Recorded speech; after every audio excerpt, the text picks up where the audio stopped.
Olá, bem-vindas, bem-vindos a essa 7ª semana, começando o 3º bloco do curso de Computação Científica 1. E nesse bloco, depois da gente ter calculado raízes de função, depois da gente ter feito integrais de função, agora nós vamos passar à aproximação de funções.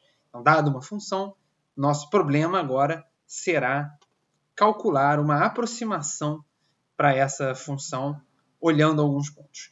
E aí, da mesma forma que nós fizemos, com integração, o objetivo é desenvolver uma teoria que vai nos permitir calcular essas interpolações e observar como que isso funciona.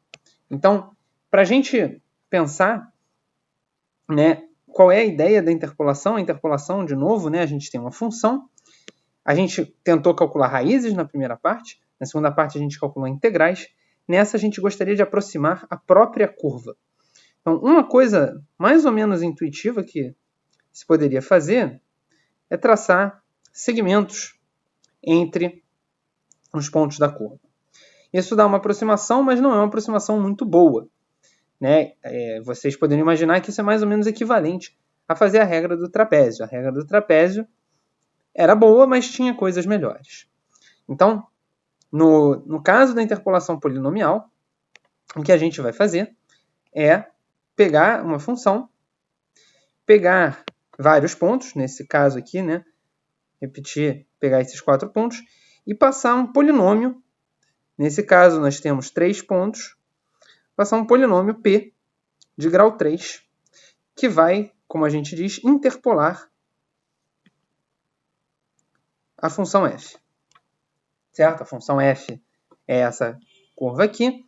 Esses 4 pontos que a gente escolheu, muitas vezes chamados de x0, x1, x2, x3, são os pontos de interpolação, ou também conhecidos como nós de interpolação, que eles estão fixos. E o objetivo na interpolação polinomial é ver o que acontece. Então, a gente já viu isso acontecer em um exemplo de forma mais ou menos disfarçada, que foi na regra de Simpson, certo? Na regra de Simpson, a gente disse, olha, você vai pegar 3 pontos, a extremidade esquerda, a extremidade direita e o ponto médio. Você vai passar uma parábola por esses pontos e calcular a integral. Quando a gente diz você vai passar uma parábola por esses pontos, você está justamente pegando um polinômio de grau 2 que interpola f na esquerda, na direita e no ponto médio. Certo? Eu não sei onde a função está, a função poderia fazer coisas mais complicadas, mas o polinômio de grau 2 que passa na esquerda, na direita e no ponto médio é esse. Certo? Então a gente já viu isso acontecendo uma vez. Para dar um exemplo talvez um pouco surpreendente, a gente podia pensar o que acontece com o caso do seno. Aqui é a função seno, certo? De 0 a 2π. E veja que se você não pegar pontos suficientes, se você só pegar 3 pontos, você poderia achar que o polinômio interpolador do seno é o polinômio zero. Repara que se você integrar esse polinômio, dá certo. Ele dá a integral do seno de 0 a 2π. Certo? Porque a integral do seno de 0 a 2π também dá zero. Mas, de forma alguma, você está representando bem a sua função. Você está muito longe dela. E, então, fica a questão de quantos pontos você deveria usar. E aí, uma ideia que a gente poderia ter, mais ou menos inspirado no que a gente já viu antes, é que a gente pode pegar mais pontos. Se a gente pegar mais pontos, talvez a gente consiga uma aproximação melhor. Esse aqui é um polinômio de grau 4 para o seno.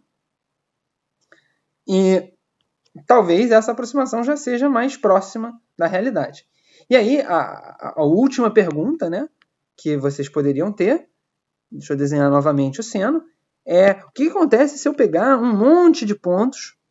Claro que eu vou gastar um tempão calculando esse monte de pontos, então talvez não seja a melhor ideia do planeta, mas será que se eu pegar esse monte de pontos e passar um polinômio de grau 15 aqui em f, será que eu vou ter uma aproximação boa? Ou será que meu polinômio vai fazer umas coisas meio estranhas? Porque eu sei que ele passa aqui, eu sei que ele passa aqui. Será que ele faz junto? Ou será que ele faz assim?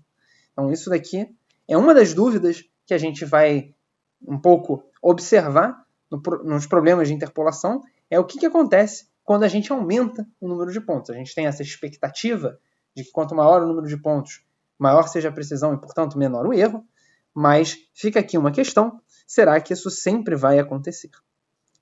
Tá? Então, no próximo notebook, a gente vai mostrar alguns exemplos de interpolação no computador, com os gráficos menos intuitivos do que esse, mas só para reforçar, certo? O objetivo é passar um polinômio nos pontos da f. Então, a ideia de você passar um polinômio é o que diz que você está fazendo interpolação polinomial. A gente vai ver mais para frente que a gente poderia fazer outros tipos de interpolação também. Mas isso fica para as próximas semanas. Nessa semana, a gente vai se concentrar em interpolações polinomiais.